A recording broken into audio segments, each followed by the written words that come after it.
Well, hi. So, I have never made a video for human consumption before, so please don't be mean to me.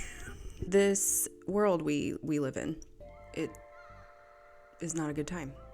Not going great out there. And I feel that we can all relate, at least in some way, to wanting to stay informed, stay involved, maybe even practice resistance, and also not lose our ever-loving shit. And that is a hard balance to maintain. So, with that being said, in this year of our Lord, 2026, which is full of a good amount of unknowns, maybe even some hope, hopefully not, I'm hoping to commit to finding balance by consuming things that actually bring me joy, things that nourish my soul even. And one of those things has always and forever been, if you know me, Michael Jackson. And so I invite you to join me on this journey that I'm embarking on, that I'm calling my year of Michael, because there's no time like the present. So here we go. All right. So, my name is Alex. I was born and raised in Indianapolis, Indiana. In the fall of 1995, a lot of shit went down. I turned 3 years old. I started taking dance class for the first time. And, my dad died. So, growing up ended up just being me, my mom, and my grandma. In reflecting on this, I've realized that a lot of my childhood was internal. I couldn't tell you when, but this definitely culminated in me digging deep into different art forms. And music, more than anything else, became the place not where I went to feel less alone, because low-key actually always have loved being alone, but maybe where imagination, creativity, and even escapism within me were able to truly flourish. I don't remember the exact first time I heard Michael Jackson. I just remember my brain kind of imploding. It wasn't just that I liked the songs, it was that I couldn't understand how one person could do all of that. The voice, the rhythm, the drama, the feeling. And very quickly, that turned into obsession. In elementary school, I remember getting passes any chance I got to go to the library. I'd check out every book they had on Michael Jackson and would pretty much attempt to embody every ounce of information possible. Y'all, I started making flashcards for myself. There was no test, there was no pop quiz, no one asked for this. It was just about me and having the simple joy of knowing more about him. It got to the point where people knew me for it. I was essentially the Michael Jackson girl, and I had no qualms about that and still don't to this day. This evolved to me performing a tumbling routine in my 3rd grade talent show to Billie Jean. Oh yes, there was a hat, a glove, sequins, the whole thing. If you're gonna do it, then do it. There were various dance recitals in which I just happened to be in a class that performed MJ classics. Let's be honest, it was never hard to convince anyone that choosing a song by him was a good idea. I even co-choreographed a dance to Beat It and competed in a duet for my competitive high school dance team. Honestly though, my favorite performance memories are after hours of choreographing what I felt like were truly inspired interpolations of his work and dancing at my sweet, patient, endlessly supportive grandmother in my living room with the finished product. She was never not on board and locked in. It was escapism for sure, but it was also education. Michael was how I learned music. Not just pop, but of course, as we know, R&B, rock, hip-hop, soul, blues. The idea that music could be theatrical, that it could tell a story. I feel like I learned that from him first. His music made sadness feel beautiful and drama feel intentional, because whatever that man was trying to do, the message he was wanting to send, the emotion he wanted to convey was immediately effective on me. In thinking back on all of this could be an explanation of where my love and absolute preference of a minor key started. The man knows how to use a minor key, y'all. Oh no. Yeah. This isn't a groundbreaking thought at all. None of this is. But as we know, there's this emotional depth in his music, especially when he leans into the blues influences, the stuff that's in his blood, and subsequently, as a Black American, mine too.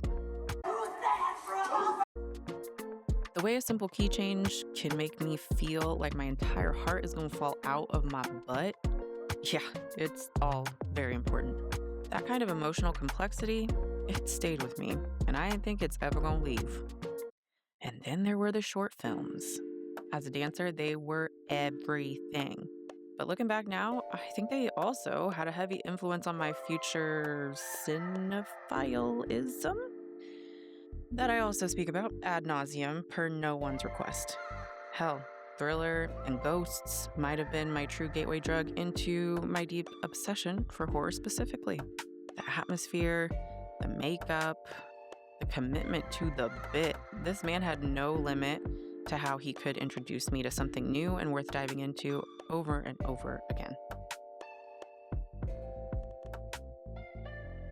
I know exactly where I was on June 25th, 2009. I was at my ballet teacher's house. She was giving me one-on-one training in pointe because that shit's hard. Anyway, I remember going up on releve. That's when you go up on them toes.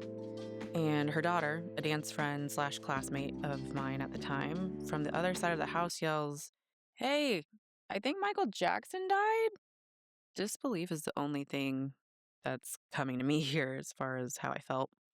I think she was watching CNN and they drug that shit out for what seems like all day. I'm pretty sure she backtracked in that moment, saying something about, oh, wait, they're saying it's just cardiac arrest and no other information is being brought forward.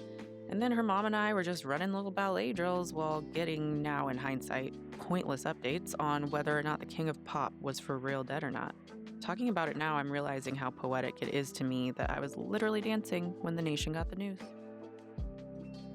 I saw This Is It at least 5 times in theaters, including at midnight when it first came out. I feel like that was likely the most impactful theater-going experience that I've ever had.